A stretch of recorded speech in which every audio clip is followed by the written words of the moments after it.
Assalamualaikum warahmatullahi wabarakatuh. Alhamdulillahi rabbil alamin. Wassalatu wassalamu ala ashrafil anbiya'i wal mursalin. Wa ala alihi wa sahbihi wa sallim. La ilaha illallahul azimul halim. La ilaha illallahu rabbul arshil azim. La ilaha illallahu rabbus samawati wa rabbul ardi wa rabbul arshil karim. Walhamdulillahi rabbil alamin.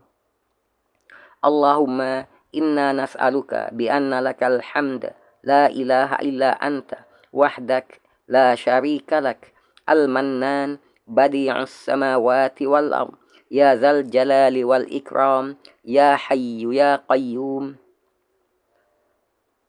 Allahumma inna nas'aluka al-khaira wal afiyata wan najata fid dunya wal akhirah بأننا نشهد بأنك أنت الله لا إله إلا أنت الأحد الصمد الذي لم يلد ولم يولد ولم يكن له كفوا أحد. اللهم إنا نعوذ بك من أن نشرك بك شيئا نعلمه ونستغفرك لما لا نعلمه ولا حول ولا قوة إلا بالله العلي العظيم. نعوذ بكلمات الله التامات من شر ما خلق. Allahumma inna zalamna nufusina zulman katsira wa la yaghfiru dzunuba illa ant. Faghfir lana maghfiratan min 'indik warhamna innaka antal ghafurur rahim. Amin amin amin ya rabbal alamin. Alhamdulillah, segala puji tertentu bagi Allah Subhanahu wa taala yang mana dengan limpah kurnia-Nya dan kasihan belasnya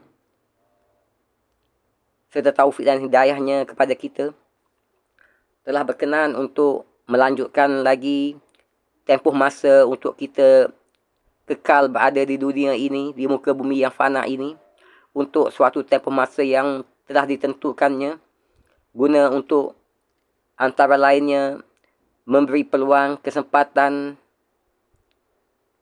untuk kita mempertingkatkan, melipat gandakan dan memperelokkan usaha atas iman dan amal kita sebagai bekal untuk balik jumpa Allah dalam keadaan membawa hati yang sejahtera daripada apa jua cacat celah dalam agama seumpama syirik, bid'ah, khurafat dan seumpamanya. Alhamdulillah juga, segala puji bagi Allah kerana dengan limpah kurnia dan kasihan belasnya kepada kita telah berkenan untuk sekali lagi menempatkan kita dalam satu majlis perkongsian ilmu, iaitu majlis ataupun sesi perkongsian audiobook bacaan kitab Perangi Syirik, Sucikan Akidah, Mantapkan Syahadah.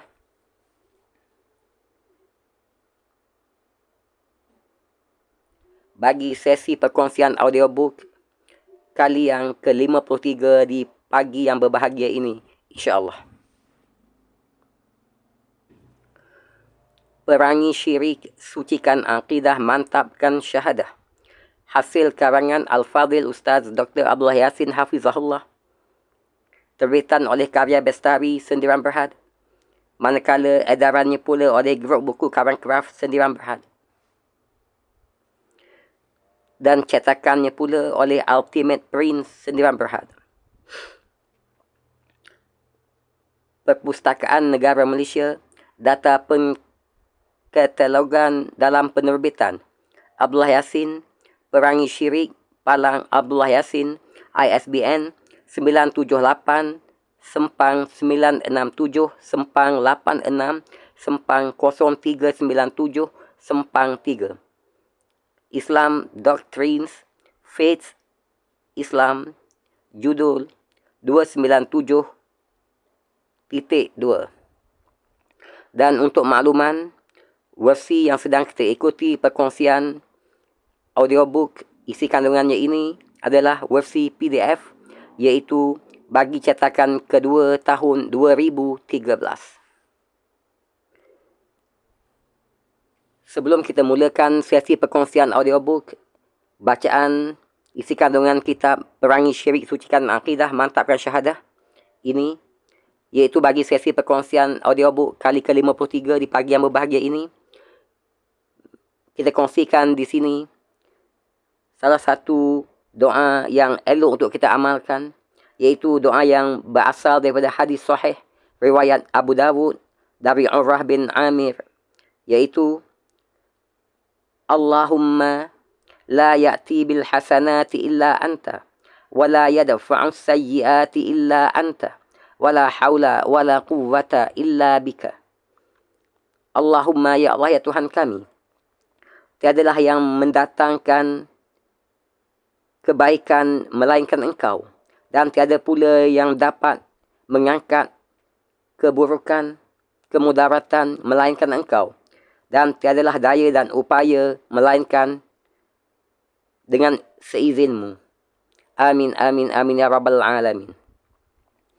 Dan sebagaimana kebiasaannya, kita kongsikan sebentar lalu berhubung kait dengan isi kandungan kitab Perangi Syirik, Sucikan Akidah, Mantapkan Syahadah ini, iaitu alhamdulillah dalam sesi-sesi terdahulu telah pun kita kongsikan dengan izin Allah, antara lainnya bab muqaddimah kitab, juga keseluruhan daripada bahagian 1 penjelasan 6 rukun iman yang meliputi bab 1 Islam agama yang hak, yang merangkumi akidah ataupun i'tiqad, akidah dan syariat, ilmu tauhid, perbahasan ilmu tauhid, jenis-jenis tauhid, dan juga hubung kait antara tauhid dan ayatul kursi. Juga keseluruhan daripada bab 2 iaitu ibadah dalam Islam yang merangkumi subtopik maksud ibadah, pembahagian ibadah kepada am dan khas, dan juga jenis-jenis ibadah. Juga keseluruhan daripada bab 3 umat yang terbaik yang merangkumi subtopik berikut, iaitu Ahlus Sunnah wal Jamaah, Wasitiyah Ahlus Sunnah wal Jamaah, Hakikat Iman Ahlus Sunnah wal Jamaah, dan Aqidah Ahlus Sunnah wal Jamaah. Juga keseluruhan daripada bab 4 rukun iman yang merangkumi iman kepada Allah Subhanahu wa Ta'ala, iman kepada para malaikat, iman kepada kitab-kitab, iman kepada Nabi dan Rasul alaihi salatu wassalam, iman kepada hari akhirat, dan iman kepada takdir, iaitu iman kepada qada dan qadar. Manakala untuk bahagian 2, iaitu berhubung kait perkara-perkara yang membatalkan iman pula, telah pun kita kongsikan dengan izin Allah keseluruhan bab 5 yang merangkumi, iaitu kufur kepada Allah Subhanahu wa Ta'ala, yang merangkumi makna kufur, pembahagian kufur, perkara-perkara yang membatalkan iman, dan juga keseluruhan bab 6 iaitu syirik kepada Allah Subhanahu wa Ta'ala, yang merangkumi antara lainnya makna syirik, sejarah syirik, jenis-jenis syirik, dan bahaya syirik. Manakala untuk bab 7 berkaitan dengan amalan-amalan syirik pula, telah pun kita kongsikan dalam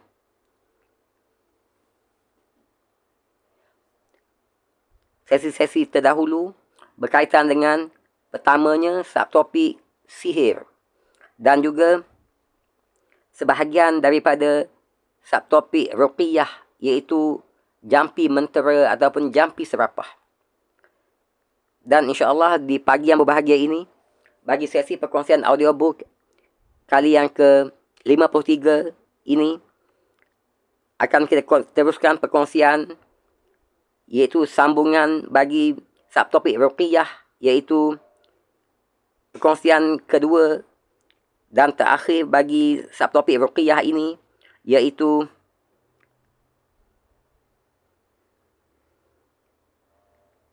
subtopik perkongsian audiobook yang kedua daripada 2 perkongsian untuk subtopik ruqyah ini.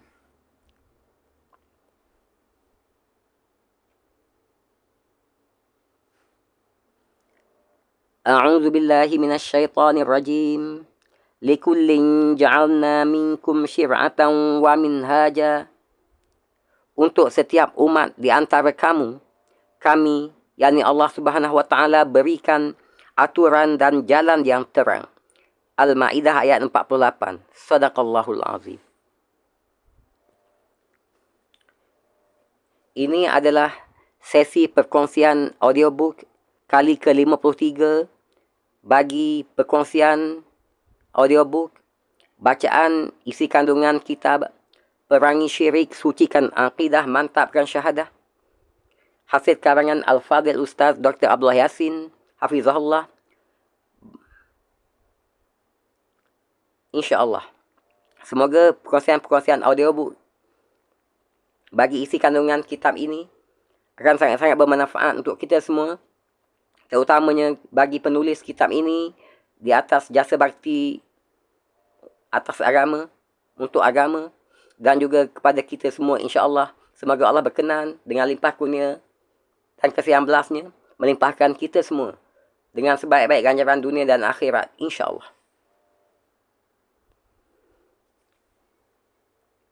Bahagian 2, perkara-perkara yang membatalkan iman. A'udzubillahi minasyaitonir rajim. وَمَا أَرْسَلْنَاكَ إِلَّا كَافَّةً لِلنَّاسِ بَشِيرًا وَنَذِيرًا وَلَكِنَّ أَكْثَرَ النَّاسِ لَا يَعْلَمُونَ. Dan tidaklah kami utuskan kamu, wahai Muhammad sallallahu alaihi wasallam, melainkan kepada umat manusia seluruhnya sebagai pembawa berita gembira dan sebagai pemberi peringatan. Tetapi kebanyakan manusia tidak mengetahuinya. Sabah ayat 28. Sadaqallahul azim. Bab 7. Amalan-amalan syirik. Bab 7. Amalan-amalan syirik. Sebagaimana dimaklumi, amalan syirik itu sebenarnya tersangat banyak. Oleh itu, dirasakan perlu memberi pendedahan sebahagian amalan-amalan syirik yang tersebar luas dalam masyarakat, kerana ramai yang tidak memahami hukumnya dan tidak mengetahui, tidak menyedari kesan dan akibat buruknya kepada iman dan amal seseorang itu. Amalan-amalan syirik ini sebahagiannya boleh menjejaskan tauhid, yakni keimanan seseorang, dan ada juga yang sekadar mencacatkan kesempurnaan tauhid seseorang. Mengapa demikian? Ini kerana ada di antara amalan-amalan tersebut yang digolongkan sebagai syirik akbar, kufur akbar ataupun nifak akbar. Dan ada pula yang digolongkan sebagai syirik asghar, kufur asghar ataupun nifak asghar. Perlulah diingatkan bahawa jenis-jenis amalan syirik yang pertama iaitu yang tergolong sebagai syirik akbar, kufur akbar ataupun nifak akbar boleh merosakkan tauhid seseorang. Manakala jenis-jenis amalan syirik yang kedua iaitu yang digolongkan sebagai syirik asghar, kufur asghar ataupun nifak asghar pula mampu merosakkan kesempurnaan tauhid seseorang. Di antara jenis-jenis amalan tersebut ialah pertamanya, sihir. Keduanya, ruqyah, yakni jampi mentera ataupun jampi serapah yang batil. Ketiga, tamimah ataupun tangkal azimat.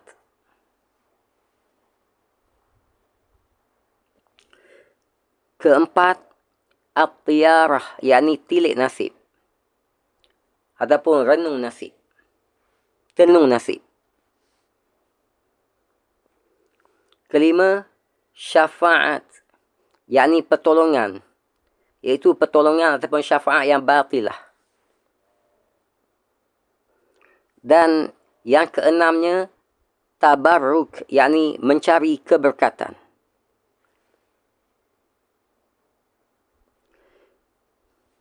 Alhamdulillah, dalam beberapa sesi perkongsian audiobook yang terdahulu, telah pun kita kongsikan keseluruhan daripada subtopik sihir yang merangkumi ta'rif sihir, dalil-dalil kewujudan sihir,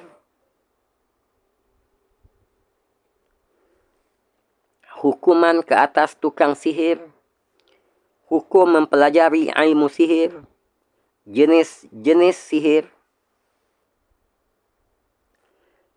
sihir tidak memberi bekas, tidak memberi kesan tanpa izin Allah Subhanahu wa taala, cara-cara mengenali tukang sihir, nusrah ataupun penangkis sihir, cara melindungi diri daripada kejahatan sihir, iaitu melindungi diri sebelum terkena sihir, dan cara mengubati jika ditimpa sihir. Manakala untuk sesi perkongsian terakhir sebelum ini, kita telah pun memulakan perkongsian audiobook berhubung kait dengan subtopik yang kedua, iaitu Ruqyah, jampi mentera ataupun jampi serapah. Ruqyah, jampi mentera ataupun jampi serapah, di mana telah pun kita kongsikan antara lainnya Ruqyah sebelum Islam, hubungan Ruqyah dengan akidah, jenis-jenis Ruqyah, iaitu merangkumi Ruqyah sesudah ditimpa bala, dan juga Ruqyah sebelum ditimpa bala. Semoga kesemua perkongsian audiobook kita yang terdahulu, sekarang dan akan datang akan sedikit sebanyak meningkatkan ilmu pengetahuan kita yang tepat dalam agama, sekaligus membentras apa juga salah faham kita berkenaan dengan hukum hakam agama dan seumpamanya. Dan insya-Allah di pagi yang berbahagia ini, bagi sesi perkongsian audiobook kali yang ke-53 ini, akan kita lanjutkan lagi dengan sebahagian lagi isi kandungan bagi subtopik Ruqyah ataupun jampi serapah ataupun jampi mentera ini, bermula daripada adakah Ruqyah itu tauqifiyah? Adakah Ruqyah itu tauqifiyah?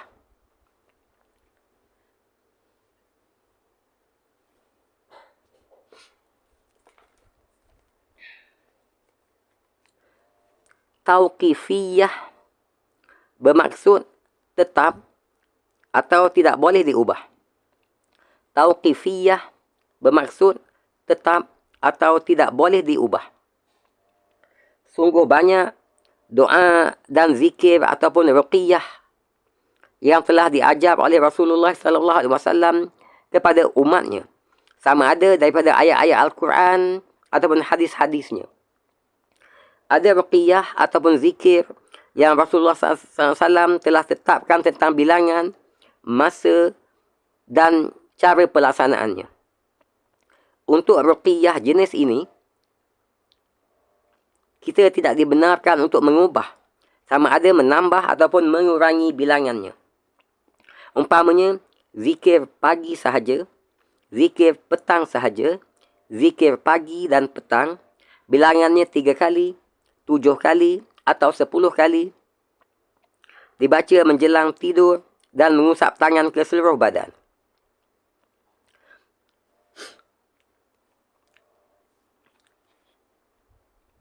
Dalam hal ini, kita hendaklah melakukannya sebagaimana yang telah ditetapkan oleh Rasulullah sallallahu alaihi wasallam.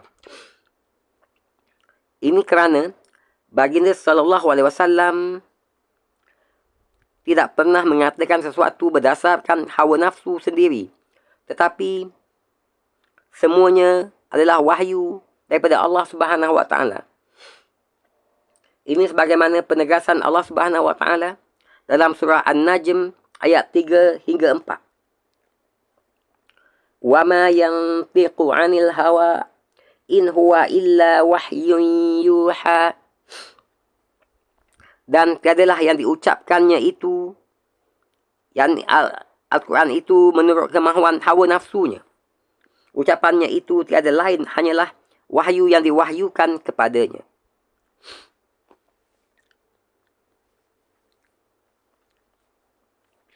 Tetapi, jika terdapat ruqyah yang pernah dicuba dan mujarab oleh seseorang selain yang diajar Rasulullah SAW dan ternyata ia berkesan atau berguna untuk tujuan pengubatan, maka ia pada umumnya dibenarkan menurut syariat Islam.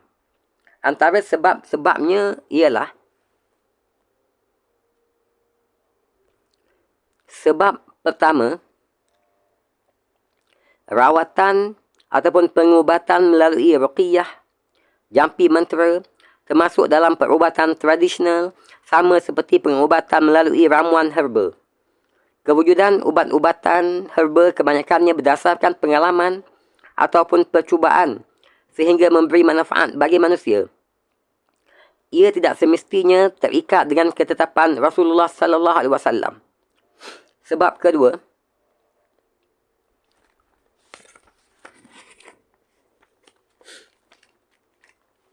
Rasulullah sallallahu alaihi wasallam pernah menyuruh sahabatnya agar membacakan ruqyah, yakni jampi mentera ataupun jampi serapah yang diamalkannya di zaman jahiliyah. Kemudian Nabi SAW tidak melarang pengamalannya selama mana ia tidak mengandungi unsur-unsur syirik. Selanjutnya, syarat-syarat ruqyah, yakni syarat-syarat ruqyah yang diperbolehkan dalam Islam. Syarat-syarat ruqyah yang diperbolehkan dalam Islam. Ruqyah yang diperbolehkan dalam Islam mestilah memenuhi syarat-syarat berikut. Rujuk nota akhir nombor 17, iaitu kitab Ar-Ruqi ala Dawi Aqidah Ahlus Sunnah wal Jamaah oleh Dr. Ali Al-Ulyani, halaman 59 hingga 73. Ruqyah yang diperbolehkan dalam Islam mestilah memenuhi syarat-syarat berikut. Pertamanya, ruqyah mestilah bersih daripada unsur syirik. Ruqyah mestilah bersih daripada unsur syirik. Ini sebagaimana sabdaan Rasulullah sallallahu alaihi wasallam setelah diperdengarkan oleh sahabat bacaan ruqyah jahiliyah, di mana Rasulullah SAW bersabda, la ba'sa birruqi ma lam yakun fihi syirkun. La ba'sa birruqi ma lam yakun fihi syirkun. Yang artinya, tidaklah mengapa ruqyah itu selama mana tidak terdapat syirik di dalamnya. Tidak mengapa ruqyah itu selama mana tidak terdapat syirik di dalamnya. Hadis sahih riwayat Muslim. Manakala syarat yang kedua pula adalah ruqyah tidak dibolehkan melalui khidmat tukang sihir, kerana sihir haram hukumnya. Ruqyah tidak dibolehkan melalui khidmat tukang sihir kerana sihir haram hukumnya. Syarat yang ketiga untuk ruqyah yang diperbolehkan dalam Islam adalah ruqyah tidak dibolehkan melalui khidmat tukang tilik, tukang tenung nasib yang mendakwa mengetahui perkara gaib walaupun dia tidak mengamalkan sihir. Ruqyah tidak dibolehkan melalui khidmat tukang tilik ataupun tukang tenung nasib yang mendakwa mengetahui perkara gaib walaupun dia tidak mengamalkan sihir sekalipun. Manakala syarat yang keempat, ruqyah yang diambil selain daripada Al-Quran dan sunnah Rasulullah sallallahu alaihi wasallam hendaklah difahami maknanya. Ruqyah yang diambil selain daripada Al-Quran dan sunnah Rasulullah sallallahu alaihi wasallam hendaklah difahami maknanya. Ini kerana ruqyah yang tidak difahami maknanya ada kemungkinan terdapat unsur syirik di dalamnya. Syarat untuk ruqyah yang diperbolehkan dalam Islam yang kelima adalah orang yang membaca ruqyah ataupun jampi mantra dan pesakit tidak boleh percaya, yakni tidak boleh beriktikad ataupun meyakini bahawa ruqyah ataupun jampi mentera ataupun jampi serapah itu lah yang menyembuhkan penyakit atau menjauhkan dirinya daripada ditimpa bala. Ini kerana kedudukan ruqyah hanyalah seperti peranan senjata. Syarat yang kelima, orang yang membaca ruqyah ataupun jampi mentera dan pesakit tidak boleh sama sekali percaya ataupun beriktikad ataupun meyakini bahawa ruqyah ataupun jampi mentera yang diamalkan itu yang menyembuhkan penyakit atau menjauhkan dirinya daripada ditimpa bala. Ini kerana kedudukan ruqyah ataupun jampi mentera hanyalah seperti peranan senjata. Sebagai asbab sahaja. Ringkasnya, ruqyah yang paling berkesan ialah ruqyah yang diambil daripada Al-Quran ataupun sunnah Rasulullah sallallahu alaihi wasallam. Kedua, orang yang membacanya mestilah ikhlas dan memenuhi syarat-syarat doa yang dikabulkan. Dan yang ketiga, jika Allah Subhanahu Wa Taala berkehendak, yakni al-masyiah Allah untuk menyembuhkannya. Jika Allah Subhanahu Wa Taala berkehendak, yakni al-masyiah untuk menyembuhkannya, maka pesakit itu akan sembuh atas izin dan limpah kurnia Allah Subhanahu Wa Taala. Alhamdulillah, telah dapat kita kongsikan sesi perkongsian ke-53 berhubung kait dengan amalan ruqyah ataupun jampi mantra yang jika tidak dikaji ataupun diteliti pelaksanaannya boleh membawa kepada amalan syirik. Maka sangat-sangat penting untuk kita memahami berhubung kait dengan ruqyah yang diperbolehkan dalam Islam ini untuk menjadi garis panduan bagi kita dalam menjalani rawatan, pengubatan dan seumpamanya. Alhamdulillah, telah pun kita selesaikan perkongsian audiobook berhubung kait dengan subtopik yang kedua di bawah amalan-amalan yang boleh membawa kepada kesyirikan, iaitu subtopik ruqyah ataupun jampi mantra ataupun jampi serapah. Terima kasih di atas kesudian mengikuti sesi perkongsian audiobook kita. Semoga bermanfaat untuk kita semua, insya-Allah, bagi kehidupan dunia dan akhirat kita. Dan terima kasih kerana sudi melapangkan masa untuk sama-sama mengikuti sesi perkongsian audiobook bacaan kitab Perangi Syirik Sucikan Akidah Mantapkan Syahadah hasil karangan Al-Fadhil Ustaz Dr. Abdul Yasin Hafizahullah ini. Sehingga berjumpa lagi dalam sesi perkongsian audiobook seterusnya, yang mana kita akan kongsikan pula berhubung kait dengan subtopik tamimah ataupun tangkal azimat. Tamimah ataupun tangkal azimat yang insya-Allah akan kita kongsikan bermula daripada sesi perkongsian audiobook yang ke-54 nanti, insya-Allah, yang insya-Allah akan kita huraikan berdasarkan apa yang telah dikongsikan oleh penulis kitab ini dalam 4 sesi perkongsian audiobook, insya-Allah. Wabillahi taufiq wal hidayah. Wassalamualaikum warahmatullahi wabarakatuh.